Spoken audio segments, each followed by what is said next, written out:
Hello दोस्तों, welcome back to my channel Abdul blog. I hope कि आप सब ठीक होंगे और लाइफ को एंजॉय कर रहे होंगे। मेरा नाम है अबूजर गिल और आज हम जो वीडियो देखने लगे हैं वो है न्यूक्लियर वार बिटवीन इंडिया और पाकिस्तान। इंडिया और पाकिस्तान के दरमियान अगर न्यूक्लियर वार हो जाए तो खुदा ना खास्ता अगर हो जाए तो क्या होगा, वो ही हम इस वीडियो में देखेंगे। तो वीडियो हम स्टार्ट करते हैं। वीडियो को पूरा देखेंगे और मैं अपना रिएक्शन वीडियो के लास्ट पर दूंगा। तो वीडियो को हम स्टार्ट कर लेते हैं। मगर वीडियो स्टार्ट करने से पहले आप सबसे एक छोटी सी रिक्वेस्ट है कि आप मेरे चैनल को सब्सक्राइब कर लें और साथ बने में बेल आइकन को प्रेस कर लें ताकि मेरी आने वाली हर वीडियो का नोटिफिकेशन आपको मिल जाए। तो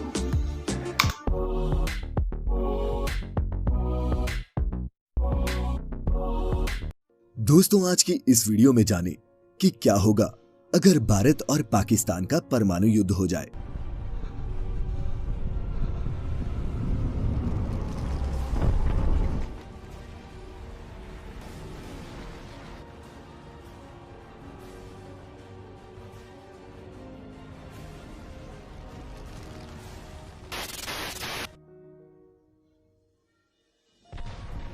टीवी खोलो पाकिस्तान, अखबार खोलो पाकिस्तान, इंटरनेट पर भी पाकिस्तान।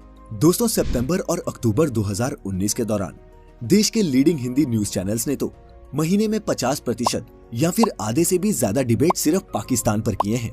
भारत का मेन स्ट्रीम मीडिया पाकिस्तान से इतना ऑब्सेस्ड हो चुका है कि उसे पाकिस्तान पाकिस्तान करने के अलावा और कुछ आ ही नहीं रहा। और अगर आप सोचते हैं कि ये हाल सिर्फ इंडिया का ही है तो नहीं।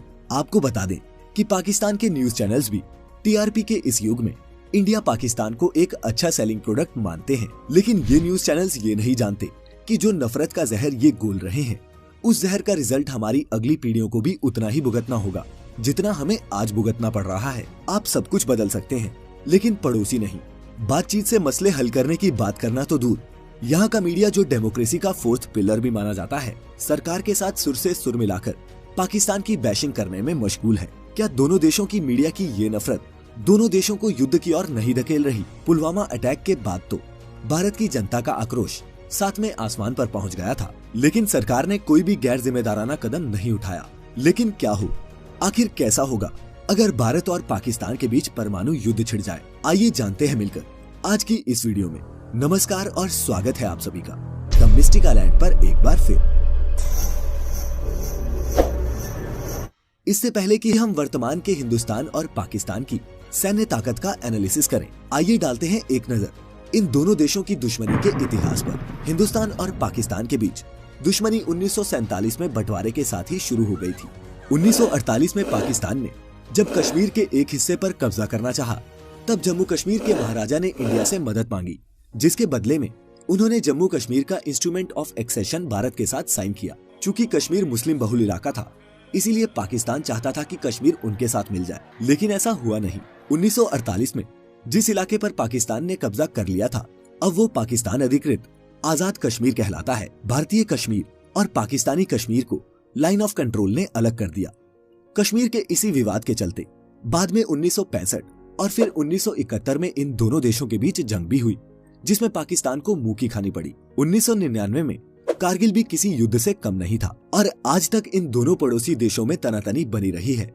और भारत में राष्ट्रवादी सरकार के कार्यकाल में तो ये दुश्मनी अपने चरम पर पहुंच चुकी है। आलम ये है कि दोनों देशों के प्रधानमंत्री परमाणु हमले की बात करने में भी हिचकते नहीं। लेकिन क्या इन्होंने या फिर आपने सोचा है कि अगर यहाँ उपमहाद्वीप पर परमाणु युद्ध हुआ तो उसका परिणाम क्या होगा? आपकी कल्पना से भी परे है वो तबाही जो यहाँ बरपेगी और आने वाली कई पुश्तों पर इसके निशान देखने को मिलेंगे। बात करें परमाणु हथियारों की, उससे पहले जानते हैं भारत और पाकिस्तान की सैन्य ताकत के बारे में। सबसे पहले है सेना का budget. International institute for strategic studies के मुताबिक भारत ने 2018 में सेना को कुल 4 लाख करोड़ रुपए का बजट आवंटित किया था।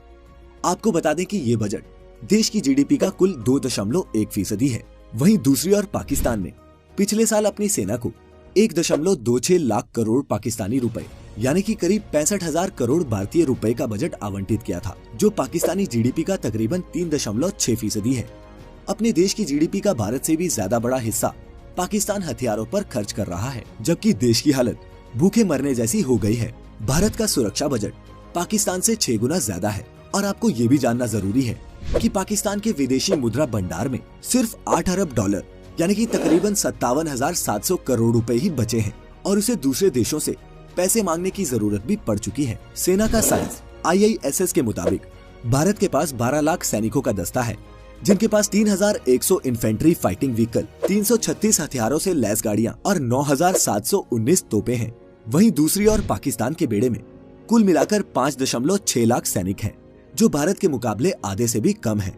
साथ ही पाकिस्तान के पास सिर्फ 2,496 टैंक, 1,605 हथियारों से लैस गाड़ियां और 4,472 तोपें हैं। साफ तौर पर भारत पाकिस्तान से ज्यादा संपन्न और सामरिक दृष्टि से ताकतवर देश है। अब बात करते हैं हवाई ताकत की। भारत के पास कुल 814 लड़ाकू विमान हैं, जबकि पाकिस्तान के पास सिर्फ 425। हालांकि भारत के MiG-21 जैसे रूसी विमान अब रिटायर होने वाले हैं, ऐसे में हवाई ताकत थोड़ी कमजोर पड़ सकती है।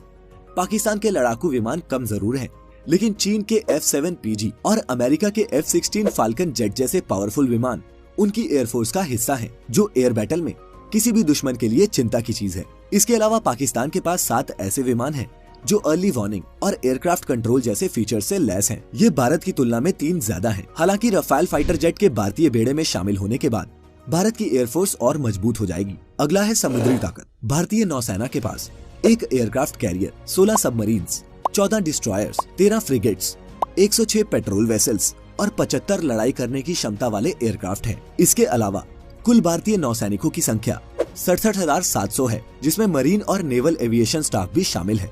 वहीं दूसरी तरफ पाकिस्तान की नौसेना में 37,000 नौसैनिकों के साथ साथ 9 फ्रिगेट्स, 8 सबमरीन, 17 पेट्रोल वेसल और 8 लड़ाई करने की क्षमता वाले एयरक्राफ्ट शामिल हैं। दोस्तों, अब आते हैं परमाणु हथियार और मिसाइलों पर।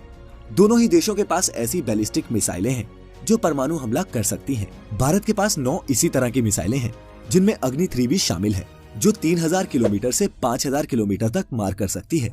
वहीं दूसरी ओर पाकिस्तान के पास ऐसी मिसाइलें हैं जो 2,000 किलोमीटर तक मार कर सकती हैं, जहां एक और भारत के पास 130-140 परमाणु बम है। वहीं पाकिस्तान के पास 140 से 150 परमाणु बम है। अगर परमाणु युद्ध हो गया तो क्या होगा? भारत हो या पाकिस्तान, दोनों ही देशों के पास इतने परमाणु बम हैं कि देखते ही देखते तबाही मचाने के लिए काफी हैं। पाकिस्तान के विदेश मंत्री ख्वाजा आसिफ भी इशारों में परमाणु युद्ध से पीछे नहीं हटने की बात कह चुके हैं। उनका कहना है कि अगर हमें खतरा लगा तो हमारे पास भी परमाणु बम है, हम दुश्मन को नेस्ता नाबूद कर देंगे। लेकिन दोस्तों, क्या परमाणु युद्ध विकल्प है भी? अगर परमाणु युद्ध होता है तो महज 1 हफ्ते के अंदर 2 करोड़ लोग मारे जाएंगे, जिनमें से 50 लाख तो झुलस जाएंगे। सरहद की दोनों तरफ तबाही का ऐसा मंजर देखने को मिलेगा जो पहले कभी ना देखा गया हो। इतना रेडिएशन फैलेगा कि लोग तिल तिल कर मरेंगे और इसका असर सालों तक रहेगा। वही परमाणु हमलों से पैदा हुए धुएं का गुबार इतना ज्यादा होगा कि सूरज की रोशनी भी धरती तक नहीं पहुंच पाएगी। यहाँ परमाणु सर्दी पड़ेगी।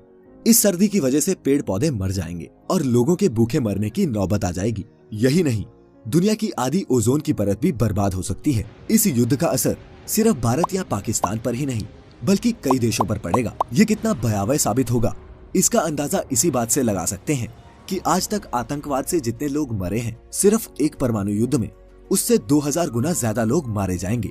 दोस्तों, इन सब तथ्यों को जानने के बाद आप एक बात तो समझ ही गए होंगे कि परमाणु युद्ध कोई विकल्प नहीं है। अगर युद्ध हुआ तो हालात बद से बदतर हो जाएंगे। युद्ध की आग में सब कुछ तबाह हो जाएगा। भारत और पाकिस्तान को तो इससे भारी नुकसान होगा ही, हमारे पड़ोसी देशों को भी इसका खामियाजा भुगतना पड़ेगा। भारत की नो फर्स्ट यूज पॉलिसी है कि हम पहले परमाणु हमला नहीं करेंगे। इसके चलते ही तो पाकिस्तान आए दिन आंखें तरेड़ता है। वह अच्छे से जानता है कि परमाणु हमला कोई नहीं कर सकता।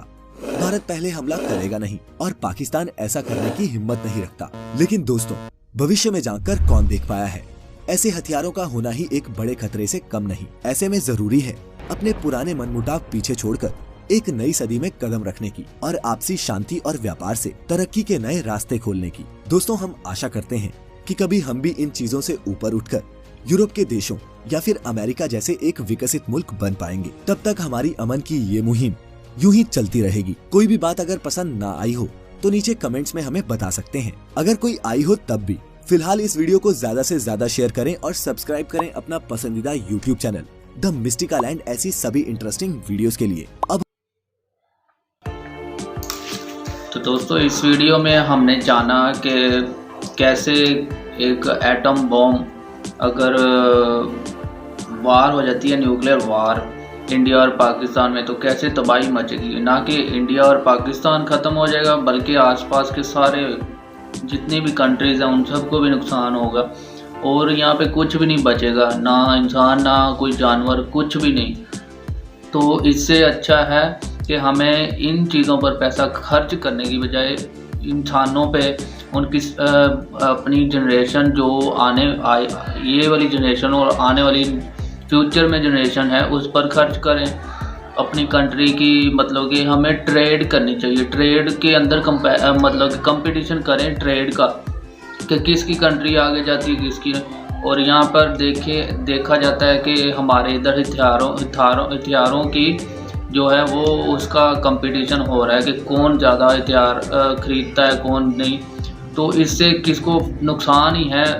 हमारे देखें इधर पूरी दुनिया तरक्की कर रही है और इंडिया पाकिस्तान हम ऐसे ही एक दूसरे का लड़ाई झगड़े, वैसे लड़ाई झगड़े तो नहीं है, ये बस एक पॉलिटिशियन की ही है आपस में। तो हमारा तो पब्लिक जो है वो तो ऐसा नहीं चाहती। तो मैं अपना बता रहा हूँ कि इंडिया पाकिस्तान के दरमियान कभी भी न्यूक्लियर वार नहीं होनी चाहिए और ऐसे हथियारों को हम अगर पॉजिटिव वे में यूज़ करें, मतलब कि जिससे हम इलेक्ट्रिसिटी प्रोड्यूस कर सकते हैं, जिससे हम अपनी कंट्री की ज़रूरत पूरी कर सकते हैं। तो ये थी आज की वीडियो। आपको कैसी लगी और आप क्या सोचते हैं और क्या आपका है वो आप मुझे नीचे कमेंट करके बताएं कि आपका क्या है सोच क्या है और आप क्या सोचते हैं इस बारे में। और तो अगर आप चाहते हैं कि मैं आपकी भी किसी सजेस्ट वीडियो पर रिएक्शन बनाऊं तो आप मुझे इंस्टाग्राम पर फॉलो करें, नीचे डिस्क्रिप्शन में आपको लिंक मिल जाएगा और वहां पे मुझे वीडियो सजेस्ट कर दें तो उस पर भी मैं एक रिएक्शन ज़रूर बनाऊंगा, वीडियो बहुत अच्छी सी। तो तब तक के लिए आप सब अपना ख्याल रखें। और सर्दी भी आहिस्ता आहिस्ता बढ़ रही है, जैसे आज हमारी सिटी में भी बारिश हो रही है तो सर्दी बहुत ज़्यादा हो गई है। तो ऐसे ही अपना ख्याल रखें और अपने बच्चों का, अपनी फैमिली का और ख़ास तौर पर अपने बूढ़ों का जो अपनी मतलब कि उस एज के उस हिस्से में चले गए हैं कि वो एक बच्चे के जैसे हैं।